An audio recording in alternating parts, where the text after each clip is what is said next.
Ok, ¿cómo se llama la enseñanza de hoy? Todos, 1, 2, 3. Adorando de verdad en un mundo de mentira. Y quiero leerles una reflexión. Usted va a poner mucha atención a esa reflexión. Quizás algunos de ustedes ya la han escuchado, pero quiero que la volvamos a leer. Y se llama Los dos lobos que llevamos dentro. Un abuelo anciano, cuyo nieto se le acercó enojado con un compañero de escuela, quien le había cometido una injusticia, le dijo: permíteme contarte una historia. Yo también a veces he sentido un gran odio por esos que disfrutan tanto sin dolor alguno por lo que hacen. Pero el odio te desgasta y no le hace daño a tu enemigo.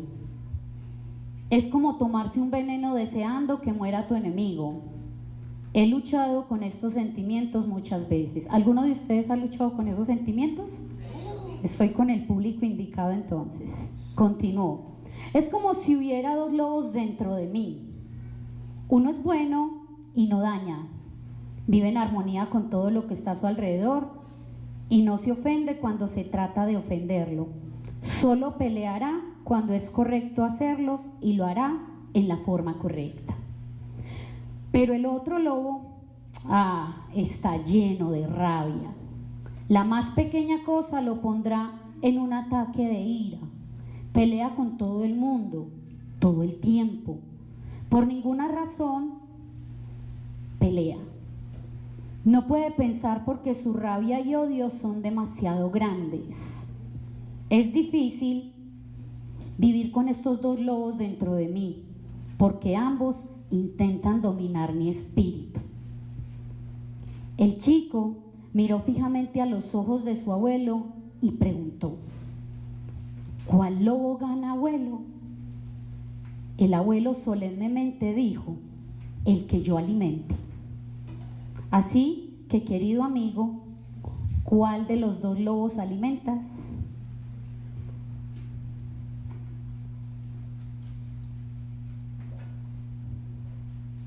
Muy bien, aquí hay unas imágenes y ahí en la hojita usted tiene introducción, dice 2, y usted ahí ya va a empezar a llenar. No va a poner dos lobos, no es dos lobos. Entonces, hemos venido estudiando en los discipulados. Levánteme en la mano los que van a los discipulados o RGFs. Hemos terminado, en 2 de los RGFs hemos terminado un manual que se llama Bendiciones y Maldiciones. Y en este último tiempo tocamos unos temas que para mí fueron muy significativos y creo que para ustedes también. Y hace unos días hablamos de 2 semillas y 2 árboles, ¿cierto? 2 linajes. Entonces ahí en esa rayita que está sin llenar, usted va a poner 2 semillas, 2 linajes. Entonces 2 semillas, 2 linajes. Podríamos relacionarlo con esos 2 lobos de que leímos en la reflexión, ¿cierto? Pero aparte de eso, hablamos que esas 2 semillas y esos 2 linajes traían algo bueno y también algo malo sobre nosotros, ¿cierto? Y que eso vino a nuestras vidas después que el hombre pecó. Pero también hubo una elección de Dios. ¿Se acuerdan de la elección de Dios? ¿Cuántos se acuerdan de la elección de Dios? La elección fue Abraham. Y en esa elección Dios dijo que iba a bendecir en Abraham todas las familias de la tierra. Usted y yo somos cobijados por esa promesa. Yo sé que muchos de ustedes, así como yo, podemos estar preocupados por el futuro de nuestro país y de las naciones de la tierra. Nosotros decimos: ¿quién nos irá a gobernar? ¿Cómo nos irá a gobernar? Colombia lleva sumida en violencia más de 50 años, entonces la guerrilla, los grupos paramilitares, la delincuencia común, los políticos corruptos, y uno diría, ¿por qué? Y eso no viene de ahora. Siempre recuerde esas dos semillas, esos dos árboles que determinan nuestro linaje. Entonces, en esta época y en cualquier época hay una preocupación. ¿Por qué? Porque hay desorden, porque hay mala administración. Entonces vamos a hablar un poquito del reino de Israel antes de entrar en materia de lo que quiero enseñarles, pero esto va a ser importante. Entonces resulta que el reino de Israel era unificado, era uno. Ya después ustedes van a poder ver ahí, y tengo unos cuadros muy interesantes que después el que quiera se los puedo enviar al correo electrónico para que puedan estudiarlo más a fondo. Entonces, antes de la división del reino, porque el reino de Israel se dividió, ¿cuántos de ustedes sabían que el reino de Israel se dividió? Antes del reino, el reino de Israel era unificado, y los reyes fueron Saúl, David, Salomón. Cuando vino Salomón, entonces cuando se murió el rey Salomón, ¿qué hubo? Venía su hijo a ser el rey, y era un hombre muy malo y no quería aligerar la carga de los impuestos y de los servicios, sino que quería antes aumentarlo. ¿Algo diferente a lo que estamos viviendo ahora? No, ¿cierto? Bueno, no somos muy diferentes. Entonces, ¿qué fue lo que pasó? Después de ahí, el reino se dividió. Ahí tiene también en sus notas. Entonces ponga reino del norte y reino del sur. Entonces al reino del norte se le llamó, al reino del norte se le llamó Israel Norte, y al reino del sur se le llamó el reino de Judá. Usted le puede poner reino norte Israel, reino sur Judá. Lo que quiero es que mire atentamente estos cuadros. Si quieren yo se los mando, porque aquí no nos vamos a centrar en todos los reyes, sino que quiero que miremos todos lo que pasó. Vamos a ver primero el reino del norte.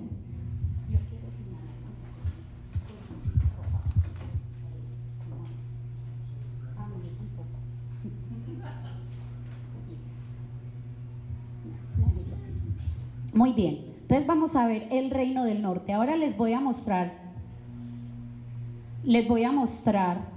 un mapa para que ustedes se ubiquen. Entonces, vamos a ver el rey en orden. Les voy a explicar las casillas que quiere decir, y ya después se los mando y usted estudia la palabra, porque esto le requiere de estudiar más de 4 libros de la Biblia para poderlo entender.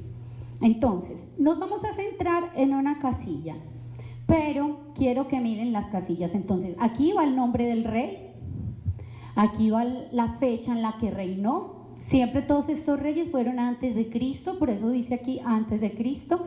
Aquí nos dice si el rey fue bueno o malo. Aquí nos dice los años de su reinado. Aquí nos dice por qué finalizó su reinado.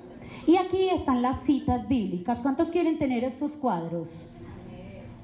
Yo me tomé un trabajo bien interesante en hacerlos para que ustedes puedan disfrutarlo. Entonces miren, nada diferente de lo que estamos viviendo. El pueblo de Israel está sufriendo y nosotros hacemos parte de ese pueblo. Por eso el Salmo 122 dice que oremos por la paz de Jerusalén. Entonces estamos en esta es toda la parte norte de Israel. Entonces, el rey Jeroboam, ¿cómo fue? Malo. ¿Reinó cuántos años? 22 años. 22 años. Ok, después siguió el rey Nadab. ¿Cómo fue? Malo. ¿Cuántos años reinó? 2. Vino después el rey Basá. Fue malo, reinó 24 años. Van haciendo cuentas, ¿cuántos años llevamos ahí ya? 48 años. Después vino el rey Elá. ¿Qué pasó? Era malo, reinó 2 años. Todo eso usted lo puede verificar en la palabra, ya está. Después vino Zimri, y era malo y reinó solamente 7 días. Se suicidó. Después vino Tibni. Fue como malo, reinó 5 años y murió. Listo. Después vino, ponga mucha atención porque esto nos va a determinar lo que vamos a seguir estudiando. Omri, ¿cómo fue? Malo, reinó 12 años. Vaya haciendo la cuenta de cuántos años fue el Israel norte mal reinado, mal gobernado. Después vino Ahab, que fue malo, gobernó 22 años. Después vino Ocosías, que fue malo y reinó 2 años. Después vino Joram, que fue malo y reinó 12 años. Después vino Jehú, que fue malo, gobernó 28 años. Después vino Joacás, que fue malo, gobernó 17 años. Después vino Joás, que fue malo, no lo puse, y gobernó 16 años. Seguimos, todavía no hemos terminado. Después fue otro Jeroboam, que fue malo, reinó 41 años. Después vino Zacarías, no el Zacarías el profeta, este fue otro Zacarías, que fue malo, reinó 6 meses, fue asesinado. Después vino Selum, que fue malo, reinó 1 mes. Después vino Menahem, que fue malo, reinó 10 años. Después vino Pecajías, que fue malo, reinó 2 años. Después vino Pecah, que fue malo, reinó 20 años. Después vino Oseas, no el profeta, otro, que fue malo, reinó 9 años. ¿Cuántos años tuvo de mal gobierno el Israel norte? 261. 256, bueno, más o menos. Sin contar los de meses. Tremendo eso ahí, ¿cierto? La división nunca traerá bendición. Seguimos entonces con el reino del sur, que es Judá. Vamos a ver si el asunto es más alentador.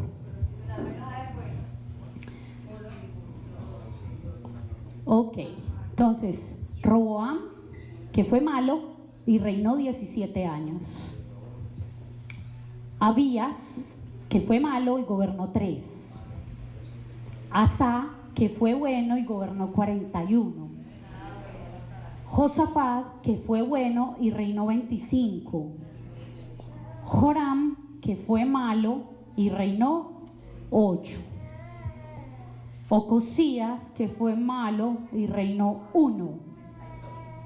Atalía, que fue una reina, fue mala, reinó 7.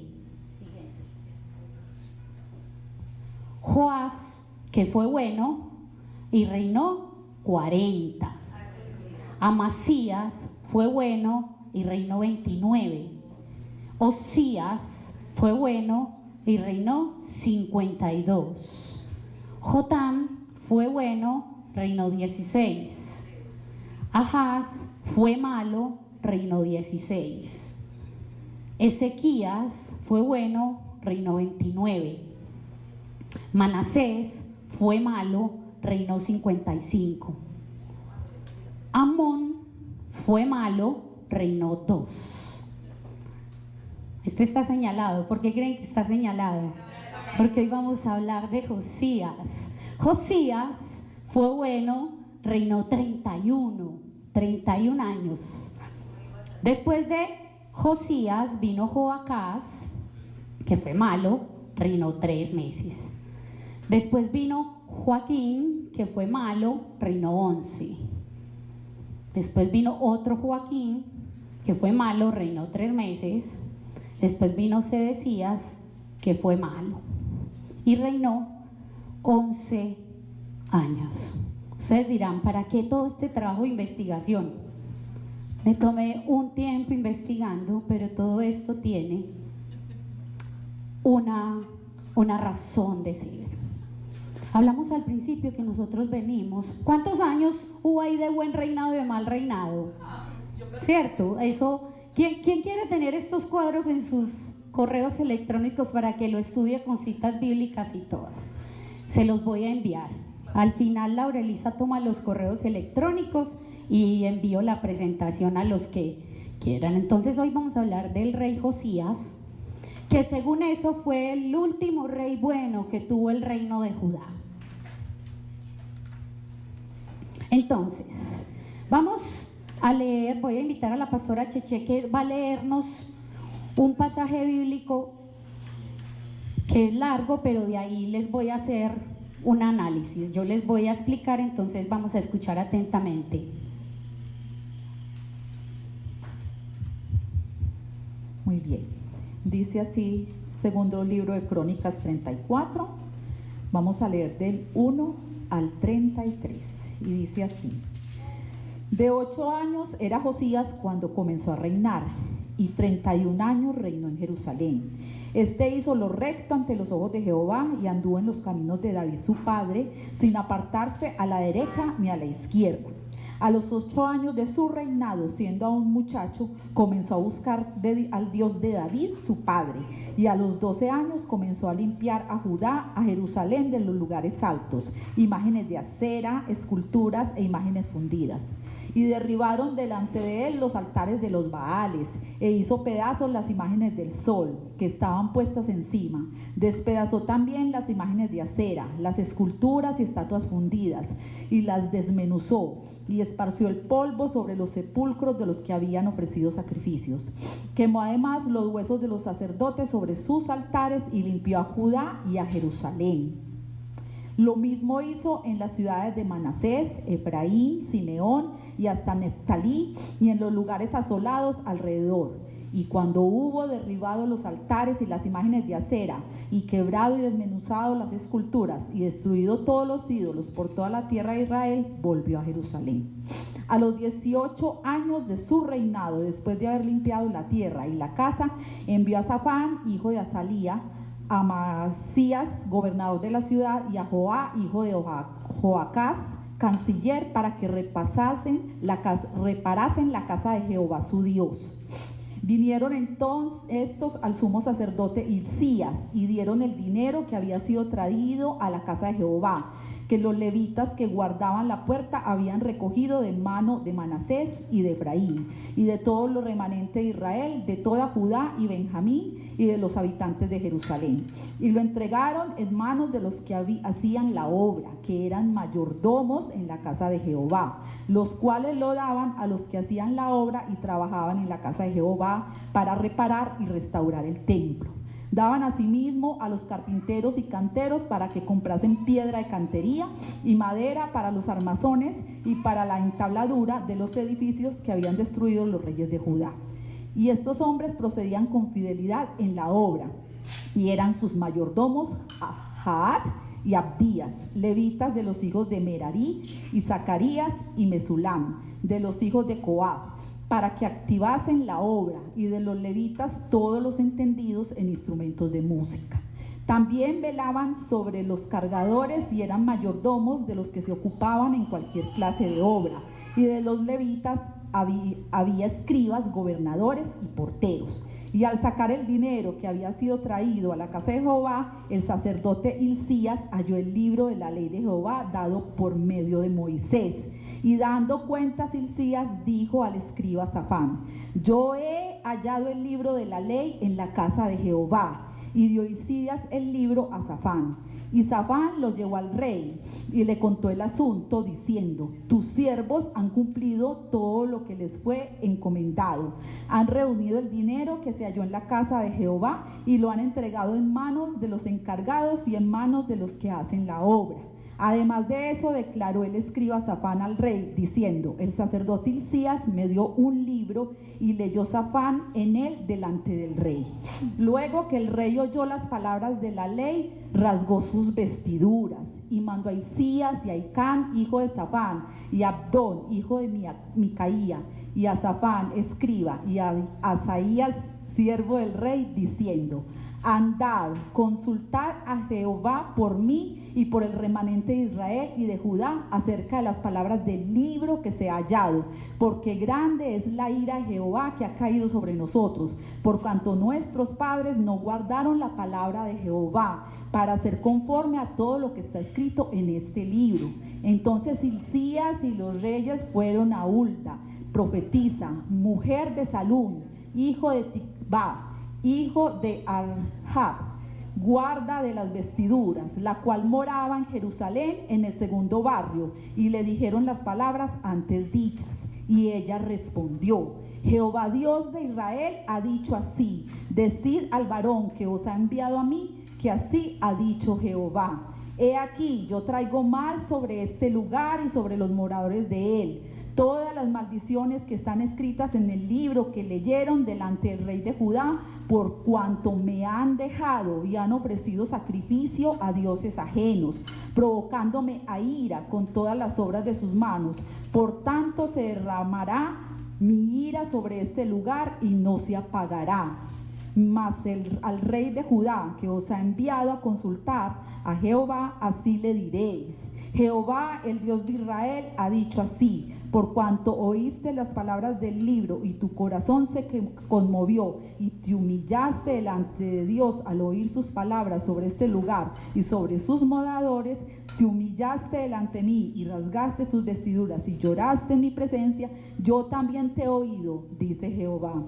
He aquí que yo te recogeré con tus padres y serás recogido en tu sepulcro en paz, y tus ojos no verán todo el mal que yo traigo sobre este lugar y sobre los moradores de él. Y ellos le refirieron al rey la respuesta. Entonces el rey envió y reunió a todos los ancianos de Judea y de Jerusalén, y subió el rey a la casa de Jehová, y con él todos los varones de Judá y los moradores de Jerusalén, los sacerdotes, los levitas y todo el pueblo, desde el mayor hasta el más pequeño, y leyó a oídos de ellos todas las palabras del libro del pacto que había sido hallado en la casa de Jehová. Estando el rey en pie en su sitio, hizo delante de Jehová pacto de caminar en pos de Jehová y de guardar sus mandamientos, sus testimonios y sus estatutos, con todo su corazón y con toda su alma, poniendo por obra las palabras del pacto que estaban escritas en este libro. E hizo que se obligaran a ellos todos los que estaban en Jerusalén y en Benjamín, y los moradores de Jerusalén hicieron conforme al pacto de Dios, del Dios de sus padres, y quitó Josías todas las abominaciones de toda la tierra de los hijos de Israel, e hizo que todos los que se hallaban en Israel sirviesen a Jehová su Dios, no se apartaron en pos de Jehová, el Dios de sus padres, todo el tiempo que él vivió. Qué historia tan maravillosa. Partiendo de toda esa lectura, les quiero leer la hoja de vida de Josías, una hoja de vida que da una presentación de uno. Entonces, Josías comenzó a reinar a los 8 años, era un niño, a los 8 años, y lo hizo ¿por cuántos años? Por 31. Es conocido en la Biblia como el último rey bueno y también como el rey niño. Entonces, obviamente fue direccionado también por otras personas. Hizo lo recto delante de Dios. O sea que eso es un reto para cada uno de nosotros. Uno diría, porque es que los jóvenes o los niños a veces decimos, no, dejémoslos por ahí, que es que ellos no, mejor los adultos. El rey Josías es la prueba de que los jóvenes y los niños pueden trabajar con una fortaleza inmensa para el reino de los cielos. Fue el último rey bueno. Yo les mostré en las tablas que los otros reyes a partir de ahí fueron tremendamente malos. Dice que a los 8 años de su reinado comenzó a limpiar de idolatría a Judá y a Jerusalén. Si fue a los 8 años de su reinado, entonces ¿cuántos años tenía? Tenía 16 años. Después, limpió también de idolatría a Manasés, Efraín, Simeón y hasta Neftalí, y en los lugares asolados alrededor. Adrián, pasa a la otra que les quiero mostrar antes de seguir con la hoja de vida. Entonces miren los lugares que limpió Josías. Dice que ¿cuáles fueron? Dice Manasés. Entonces Manasés, ubique a Manasés. Mire, Manasés limpió todo Manasés, mire que es grande. A Manasés, a Efraín, mírelo acá. Entonces Manasés, Efraín, Simeón, vamos a buscar a Simeón, mírenlo aquí. Simeón, Neftalí, ¿dónde está Neftalí? Mírenlo acá arriba. Neftalí y los lugares asolados alrededor, o sea que alrededor limpió. ¿Tenía cuántos años? 16 años cuando él hizo eso. Volvamos a la siguiente, Edrián. A los 18 años de su reinado, o sea que tenía ya ¿cuántos? 26 años. Había limpiado la tierra y la casa de toda idolatría. Envió a reparar el templo de Jehová y dio todo el dinero que se había recogido por la nación. Lo dio todo, no se quedó con nada. Luego dice que sintió vergüenza por el pueblo, por la maldad que había en el pueblo, y sintió vergüenza ante Dios. Y entonces, ¿qué hizo? Rasgó sus vestiduras. Y me puse a investigar qué significaba que un rey rasgase sus vestiduras. No creo que fuera unas vestiduras ordinarias, ni de tela mala, ni fea, ni de hilos malos. Seguramente el rey estaba vestido con lo mejor. Y rasgó sus vestiduras, y quiere decir que cuando un sacerdote rasgaba sus vestiduras era que estaba indignado, triste, avergonzado por alguna situación. Y vemos que en la Biblia hay varias situaciones donde se rasgan las vestiduras. A él no le importó ser el rey, rasgó sus vestiduras de vergüenza delante de Dios por la maldad que había en su pueblo. Y un datico que no está ahí, pero que quiero mencionarles. Josías era nieto de Amón, que fue un rey muy malo, que reinó 55 años, se arrepintió, fue a lo último y ya no había tiempo de más nada, ya murió, ¿cierto? ¿Y por qué hablamos de las 2 semillas y los 2 linajes al principio? Porque yo determino, así como la reflexión, a cuál lobo alimento. Vemos que Josías sí determinó hacer lo bueno delante de su Dios. También dice que fue vocero de las palabras y ordenanzas de Dios. ¿Por qué? Porque inmediatamente se encontró el libro de la ley en el templo, porque él mandó ordenar el templo. ¿El que hizo? Reunió a la gente y les contó lo que iba a pasar. Entonces fue vocero, fue canal de bendición, de llevar las ordenanzas de Dios. E hizo que todos los que se hallaban en Israel sirviesen a Jehová su Dios durante el tiempo que él reinó. Deduciendo de esa hoja de vida, y quiero contarles también que dice que se hizo como el hallazgo de el libro de la ley, y según lo que dice que eran en las ordenanzas, y que por eso él se sintió como agobiado, triste, avergonzado por eso. Las ordenanzas que estaban ahí, dice, se deduce que fue como el libro de Deuteronomio, donde están las bendiciones por obedecer y las maldiciones por no obedecer.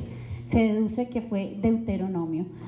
Y antes de mirar cuáles son los puntos que deducimos de la hoja de vida de Josías, quiero contarles lo que significa el nombre de Josías. Josías significa al que Dios ayuda. ¿Cuántos son Josías acá? Al que Dios, ¿a cuántos Dios ha ayudado? Amén. Yo soy una de esas las que Dios ha ayudado. Vuélvame a recordar cuándo fue que Josías comenzó su reinado. ¿A cuántos años? A los 8 años. Este pueblo tiene la mente de Cristo. 8 en la Biblia significa nuevo comienzo. Con Josías, Dios le dio un nuevo comienzo a su pueblo. Pero miren algo tan especial, y es que a los 8 años de su reinado comenzó a limpiar de idolatría a su pueblo.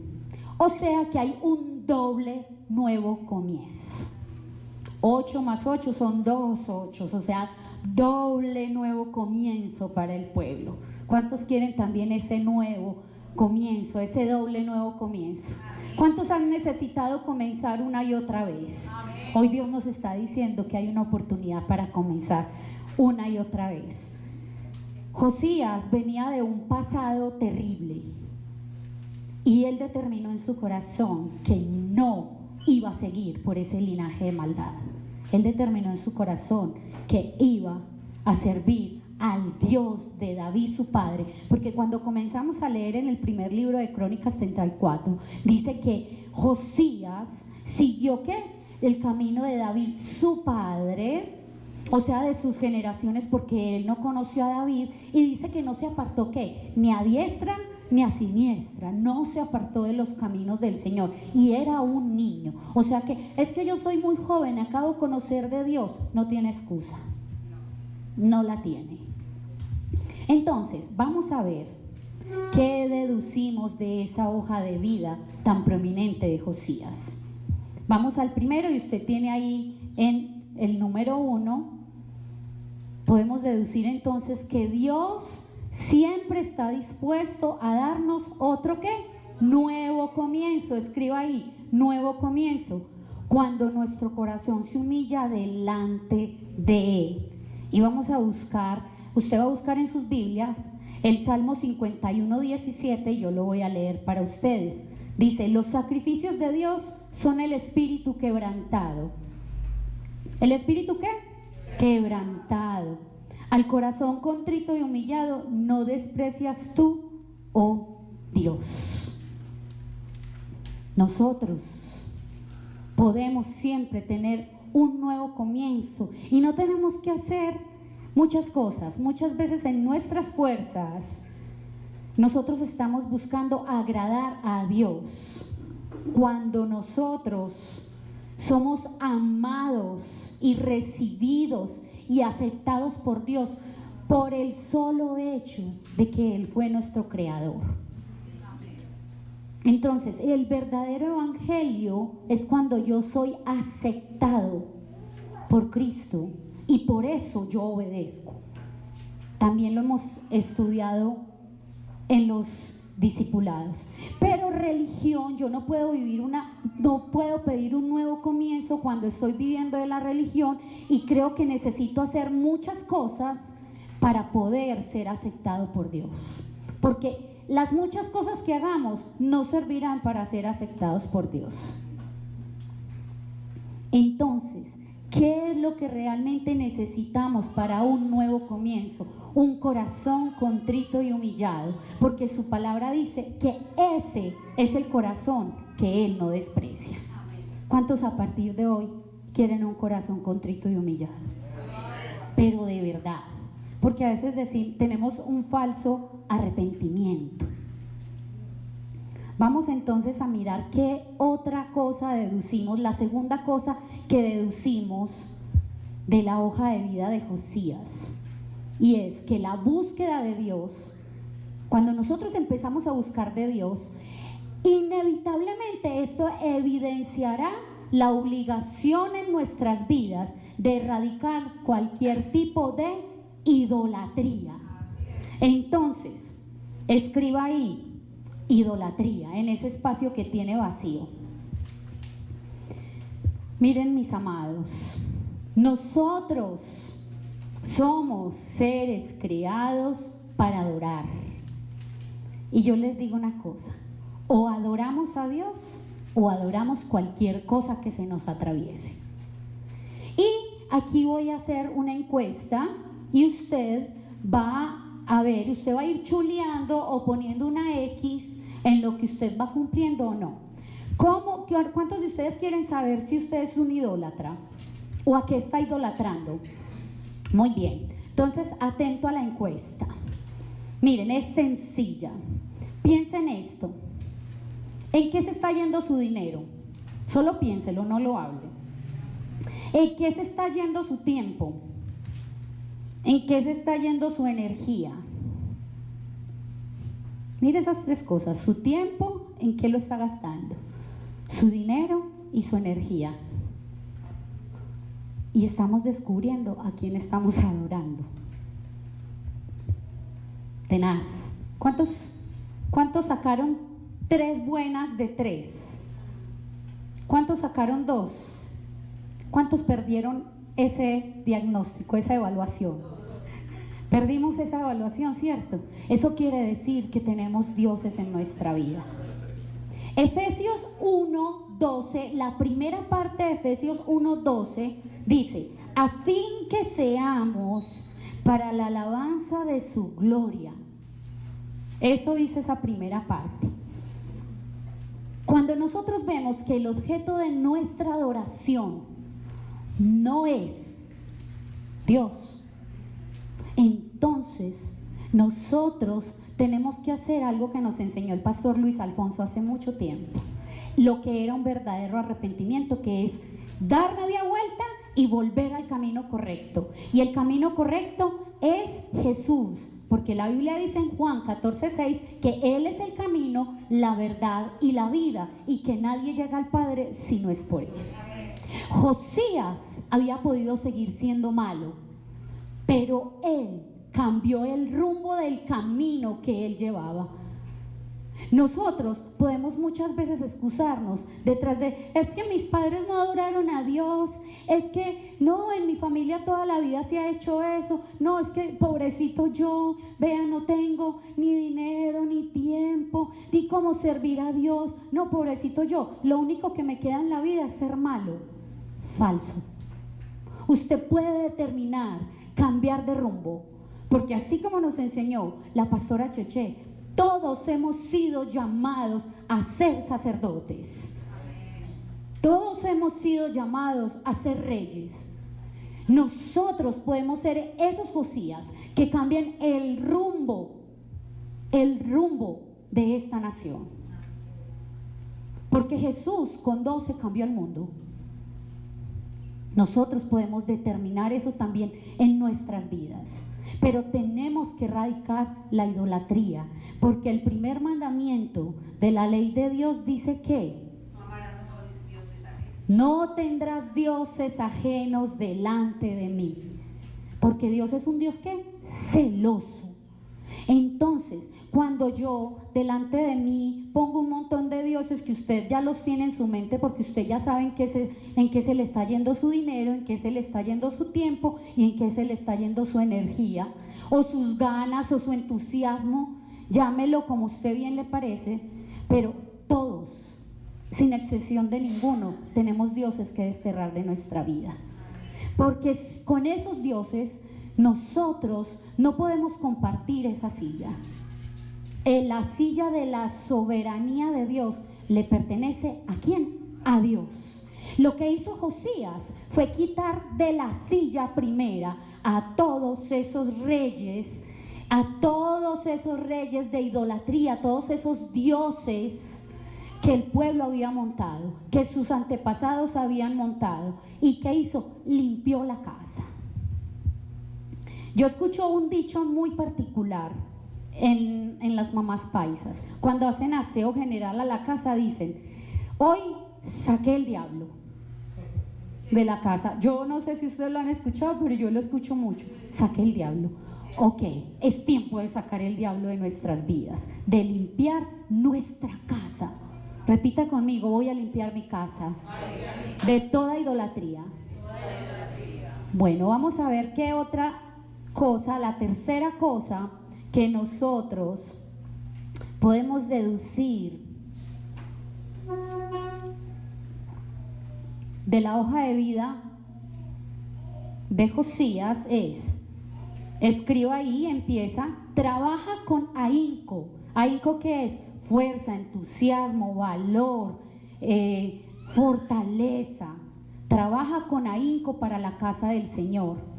Gasta tu vida, tus dones, tu liderazgo en levantar el nombre del Señor. No reparando, sino buscando qué más hacer. Busca qué más hacer. No repara en eso. No, ay, es que no hay nada para hacer. No, es que Dianita lo decía hoy en la casa de oración, no podemos ser robustos espirituales. Nos estamos engordando espiritualmente y no estamos buscando qué hacer en la casa del Señor. Dice, segundo libro de Crónicas 34:8, a los 18 años de su reinado, después de haber limpiado la tierra y la casa, envió a Safán, hijo de Azalía, a Maasías, gobernador de la ciudad, y a Joá, hijo de Joacás, canciller, para que reparasen la casa de Jehová su Dios. Venía Josías de limpiar todo eso que les mostré ahora en el mapa, de limpiar de idolatría. ¿Cómo llegaría Josías? Cansado. Era una lucha espiritual. Y él llegó y dijo, ay no, como yo soy el rey, hagan ustedes las cosas, yo me voy a acostar, voy a descansar, porque es que yo soy el rey y yo necesito descansar. No, él que llegó a seguir trabajando, a decir, reparemos la casa. ¿Ustedes creen que construir es fácil? Creo que es agotador. Evelio, después de un día de trabajo fuerte, tú quedas súper bien, quedas muy cansado, ¿cierto? Imagínense cargar cosas pesadas y todo eso. Josías llegó de limpiar la casa y los alrededores, porque miren que dijo que los alrededores asolados. Y vino Josías y dijo, no, vamos a arreglar la casa del Señor. El templo del Señor hay que arreglarlo, hay que ponerlo bonito, ok. Y mandó entonces a la gente que tenía, porque además era buen administrador, vean, traigan el dinero que se recogió de la nación y vamos a reparar la casa del Señor. No dijo, venga, tráigame en un fresquito que tengo mucho calor y venga, lávame en los pies. No, él llegó a seguir trabajando. Si usted quiere ser un Josías, usted no puede seguir sentado, como diría mi mamá, de balde. Ustedes y yo tenemos que trabajar para la casa del Señor sin descanso. Ay, pero véala pues, entonces ahora ¿qué quiere con nosotros? No, no se trata de eso. Se trata de, miren, es una cuestión de acá, de que con qué estoy mentalizado. Mis dioses me están, ¿qué? Frenando. La idolatría me frena, la idolatría me enceguece, la idolatría no me da visión. Pero cuando yo trabajo para la casa del Señor, se me empieza a abrir el camino. Entonces llevamos 3, ¿cierto? 3 cosas que deducimos de la hoja de vida de Josías. Vamos a ir a la 4ª. Entonces, se despoja de todo por su Dios. Un verdadero siervo, escriba ahí, se despoja. Un verdadero siervo no mide su posición, sino que ante él, o sea, el Señor, asume su lugar y quita su atavío. Ante sus palabras, sencillamente se rinde y teme. El apóstol Pablo lo decía en una palabra muy sencilla: por el Señor todo lo tengo estimado, ¿por qué?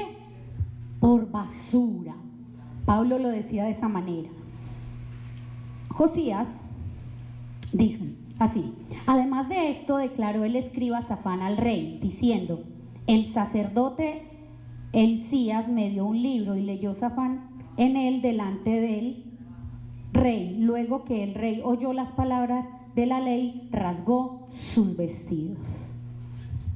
Rasgó sus vestidos, no importándole su posición.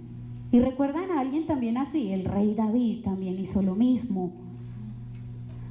Rasgó sus vestiduras, porque cuando yo quiero servir a mi Dios, yo me despojo de todo lo que yo soy, de todo lo que yo sé, de todos los logros que yo pueda haber alcanzado en una universidad, porque delante del Señor, miren, ¿quién era Josías? Un niño de 8 años, y el Señor lo usó.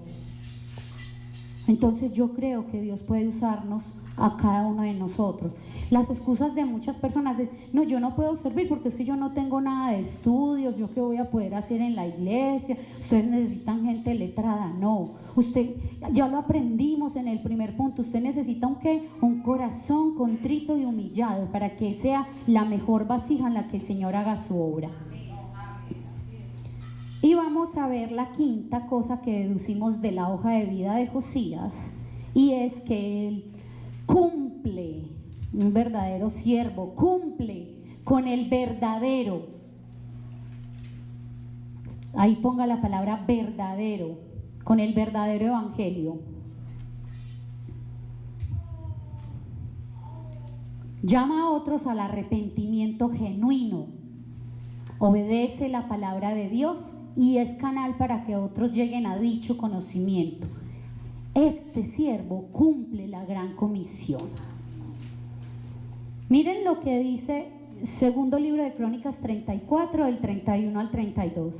Y estando el rey en pie en su sitio, hizo delante de Jehová pacto de caminar en pos de Jehová y de guardar sus mandamientos, sus testimonios y sus estatutos, con todo su corazón y con toda su alma, poniendo por obra las palabras del pacto que estaban escritas en aquel libro, e hizo que se obligaran a ello todos los que estaban en Jerusalén. No dijo obligó a los que estaban en Jerusalén, dijo e hizo que se obligaran. O sea, ¿qué hizo?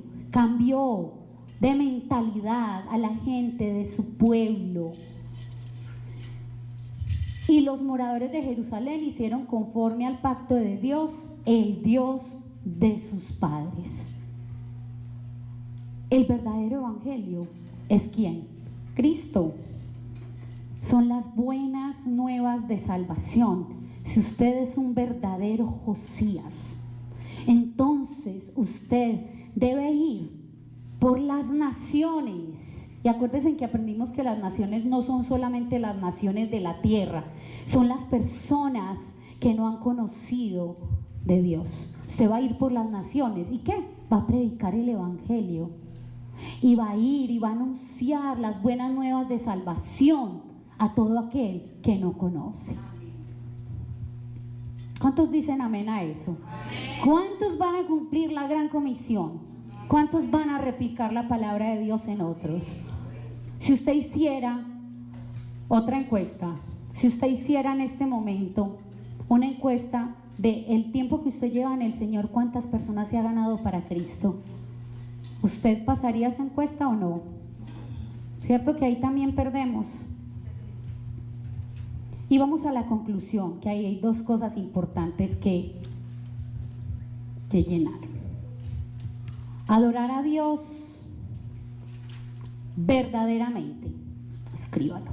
Adorar a Dios verdaderamente en un mundo de mentira, completamente dañado, corrompido e inundado por la maldad, viviendo la idolatría a todo nivel. ¿Saben qué? Adorar verdaderamente con todo eso en nuestra contra es posible. Josías lo hizo. ¿Por qué no yo? ¿Cuántos dicen yo también puedo? Cuando me paro de frente, ¿cuántos se van a parar de frente? De frente a su palabra, a su nombre, y determino en mi corazón que lo que tengo alrededor no es más grande que mi Dios. Por eso hoy decido ser como Josías, un verdadero adorador. Decido ser como Jesús, mi modelo por excelencia, y adorar al Padre. ¿En qué? En espíritu y en verdad. Lo cantábamos ahora al final. Y Él, sí, el Padre, ya encontró aquí un remanente adorador de su nombre. ¿Cuántos dicen amén? Amén. Cierre sus ojos.